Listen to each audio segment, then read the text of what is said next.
Assalamu alaikum. Barkanmu da sake saduwa. A wannan bidiyo kasancewar akwai tambayoyi da dama musamman bayan da Remitano suka launching din staking product a cikin blockchain ɗinsu. Yana da kyau a ce mun ɗan tattauna akan staking ɗin da kuma yanda shi tsarin staking yake. Ba za ka san staking ba ko kuma ba za ka fara magana staking ba sai ka san yanda network yake validating ɗin transaction. Musamman in muka koma baya akan Bitcoin misali. Bitcoin network ne wanda yake amfani da crypto algorithm ko kuma a ce masa mathematical proof of work wanda ake validating din transaction. Ma'ana miners da suke kan network suna amfani da ƙarfin processing power na kwamfutocinsu wajen su yi takara akan calculation ko kuma lissafa wani math problem domin in sun yi winning su zama su ne wanda network ɗin zai zaɓa ko kuma protocol ɗin zai zaɓa domin su yi adding ɗin block of transaction akan wannan blockchain ɗin. To sai aka samu sauyi wajen musamman shigowar Ethereum 2.0 sai ya tashi daga kan wannan harka saboda samar da wani hanya da za a ringa running ɗin blockchain transaction ba tare da an ja resources masu yawa ba. Wa'anne resources kenan? Wannan resources su ne kamar wutar lantarki da kuma hardware ko kuma computers ɗin da ake amfani da su gurin mining sai sun zama they are very powerful. So saboda haka sai ya zama an fito da wannan tsari da ake ce masa proof of stake. Stake tana nufin wani jari da mutum yake da shi domin ya ba shi dama wajen aiwatar da wani al'amari akan network wanda yake kan tsari na protocol da ake kira na proof of stake. Shine ya zama validator saboda yawan wannan asset da yake da shi na wannan network ɗin. So a tsarin Remitano su ma suna da new version na proof of stake wanda ake ce masa delegate proof of stake. Delegate inda mutum ya ma gwada yin staking zai ga bayan ya yi staking ɗin coins ɗinsa zai ga gurin da ake rubuta masa on delegate. So da farko menene delegate ɗin? Delegate miners ne kamar kowa, amma ba za su zama delegate ba sai lokacin da mutane suka tura da coins ɗinsu zuwa ga wallet ɗin su wa'annan validators ɗin domin su yi musu aiki a madadinsu. Kamar misali, harka ce mai kama da zaɓe. Idan aka ce akwai miners, kowane miner adadin yawan stake ɗin da yake da shi ko kuma asset ɗin da yake da ita a kulle akan blockchain ita ce take ba shi dama ya kusata da a zaɓe shi wajen yin validating ɗin transaction. Ma'ana protocol ɗin network ɗin yana yin random selection na wa'annan validators ɗin, ma'ana miners kenan, domin su adding ɗin transaction a lokacin da aka tura da transaction akan block. Wanda a Remitano da akwai tsari wanda duk wanda ya yi validating a halin da ake a yanzu in yi adding ɗin block ɗaya na transaction zai samu renek ƙwaya 100 wanda kaso 10 daga cikin wannan lada na transaction da ya samu renek ƙwaya 100 za a raba shi zai karbi kaso 10 sannan kuma kaso 90 ɗin shine wanda zai rabawa ma'aikata ko kuma users waɗanda suka tura da kuɗaɗensu zuwa ga pool ɗinsa domin su taimaka masa ya samu adadi mai yawa na staking coins da zai ba shi dama a zaɓe shi ya validating transaction, wanda zuwa wani lokaci kuma wannan 90% ɗin za a rarraba shi zuwa ga dukkanin wallet waɗanda suka taimaka wajen aka samar da wannan adadi na staking quantity na shi wannan user ɗin. To, za a rarraba shi ne kowa in proportion, ma'ana kowa adadin yawan abin da zai samu ya ta'allaka da adadin number of coins ɗin da ya tura. To a take staking lokacin da users suke so su samu wani ƙari na riba lokacin da suke holding ɗin wani asset shine za su tura da wannan portion na asset ɗinsu ko wani ɓangare na asset ɗinsu zuwa ga wannan miners ɗin domin idan sun yi mining an ba su reward su taimaka musu. Abin da yasa aka ce delegate kenan, users ɗin da suka tura da miners asset su sun yi delegating ɗin wannan miner ɗin ya zama zai dinga taking action a lokacin da ba tare da su sun sani ba, amma kuma yana yi ne a madadinsu da yadda su. Wannan shine ake cewa voting power. Idan users da yawa suka samar da coins masu yawa suka samar wa da miner, wannan miner ɗin yana da voting power da kuma damar ya samu saurin a zaɓe shi a matsayin wanda zai yi transaction. To amma staking ba wai totally an yi shi ne saboda ya zama baya da risk ba.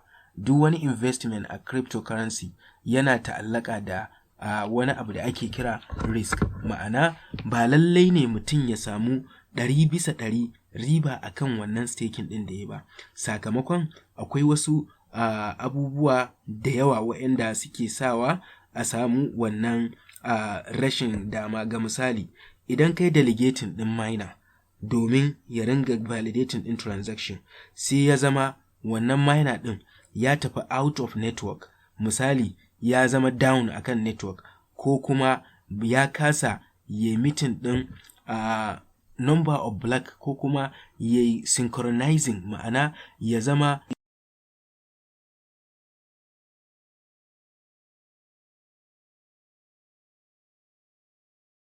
wannan active blocks da aka riga aka yi. Saboda haka za a yi punishing ɗin shi, wanda wannan punishing ɗin da za a yi system ne za ta yi shi automatically, in ma dai ta kulle wani ɓangare daga cikin portion na lada da za a bashi, wanda ake kira disincentivization. Ma'ana incentives ɗin da ake bashi ya zama an hana shi na wani lokaci. To wannan zai iya janyowa waɗanda suka zaɓe shi, ma'ana stakers kenan, za su samu suma ɗan rauni a ciki. Sannan kuma akwai abin da ake kira slashing. Slashing abin da yake faruwa kamar yadda duniyar crypto take, kusan ko da yaushe tana da abin da ake kira volatile. Wannan volatility ɗin yana iya janyowa idan asset ɗin value ɗinsa ya depreciating, shi ma ladan da ake samu zai yi depreciating. Sannan kuma idan ya appreciating, in an yi mining ɗin za a iya samun ƙari akan abin da yake faruwa. Kamar ga misali, adadin ma shi kansa coins ɗin da validator ya staking zai iya affecting ɗin su kansu miners ɗin ko kuma stakers ɗin da suka sa kuɗi a cikin staking pool ɗinsa domin su taimaka wajen su samu dama da power ta voting akan network. Idan an fi shi yawan stake, zai kasance ana ta yin zaɓe ba tare da ya samu ba. Sannan kuma yaushe wannan validator ɗin yake iya kasancewa online. Idan validator ɗin misali an fara mining bai zo ya fara mining da wuri ba, kenan network protocol ɗin ba su gama tantance shi a matsayin trusted ba, amma dai active validator ne.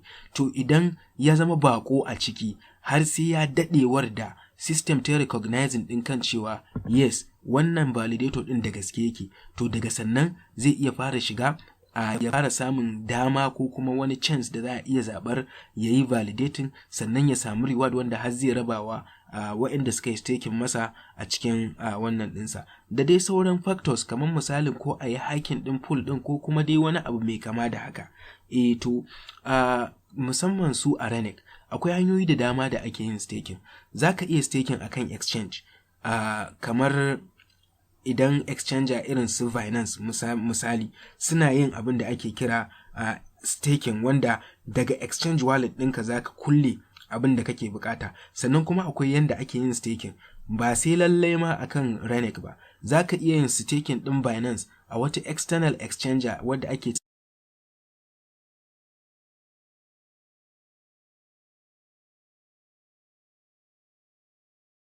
a waccan exchanger ɗin da take external da exchanger ɗinka, domin a ringa yin transaction wanda yake in form of liquidity. Kaga staking yana da ɗan kamanceceniya da abin da ake kira liquidity, sai dai shi liquidity bambancinsa da ƙa'idarsa baya ta'allaka akan miners, yana ta'allaka ne akan pool ɗin da ko kuma akan adadi na mutane da suke yin transaction akan wannan exchange akan irin wannan coins da ka yi staking.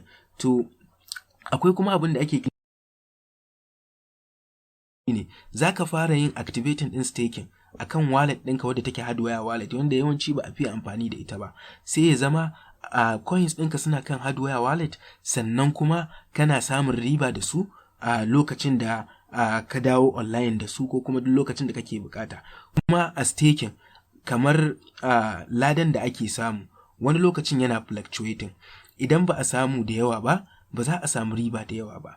Sannan bayan haka akwai kuma yanayi wanda za ku ga ba kowanne blockchain ne suke yin staking ba. Kamar misali mu ɗauki Bitcoin miners ɗinsa sun ta'allaka ne akan a yi aiki da kwakwalwar kwamfuta wajen a solve mass problem domin a samar da block ga wannan miner wadda ta riga kowa samu. Wannan network ɗin yawanci baya ɗaukan abin da ake staking. Akwai wasu network ɗin ma da dama wanda ba a staking a kansu. Ina ganin wannan abin da zan faɗa a ƙarshe shine staking hanya ce wadda take ba wa investor dama ya dinga samun ƙari akan coins ɗin da yake holding lokacin da ya kulle coins ɗinsa a cikin pool na miners wanda suke validating transaction, wanda za su dinga rabawa a tsakaninsu bayan duk wani lokaci da suka ƙayyade adadin percentage ɗin da suka bayar, kuma adadin yawan tokens da mutum ya kulle yawan abin da zai samu adadin yawan abin da zai samu akan ainihin lada da zai samu na staking. Allah ya sa bidiyon ta ilmantar. Kada a manta za a yi mana subscribing, sannan a yi sharing, a yi liking zuwa ga mutane saboda bunƙasa channel ɗin da kuma ba mu ƙwarin gwiwa. Masha Allah, Allah ya ba mu alheri.